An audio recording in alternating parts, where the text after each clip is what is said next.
Get your free copy of the complete tutorial at www.teachucomp.com/free. You can use the canvas size command in the menu bar to add or remove workspace around the actual image file. You can also use this command to crop an image by decreasing the canvas size. To use this command, select Image, Resize, Canvas Size from the menu bar.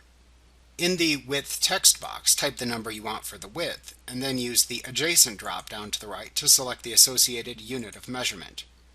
In the Height text box, type the number that you want for the height, and then use the Adjacent drop-down to the right to select the associated unit of measurement.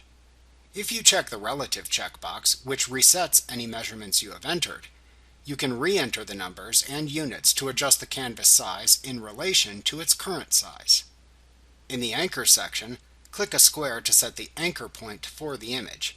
The growth or shrinkage of the canvas will occur in the directions shown by the black arrows that extend from the square you select. Below that area, use the Canvas Extension Color drop-down to select the color to apply to the canvas extension if you are extending the size of your image. You can also just click the small color box to the right of that drop-down to select a custom color using the color picker if you prefer. To apply the changes that you have made, click the OK button. Like what you see? Pick up your free copy of the complete tutorial at www.teachucomp.com/free.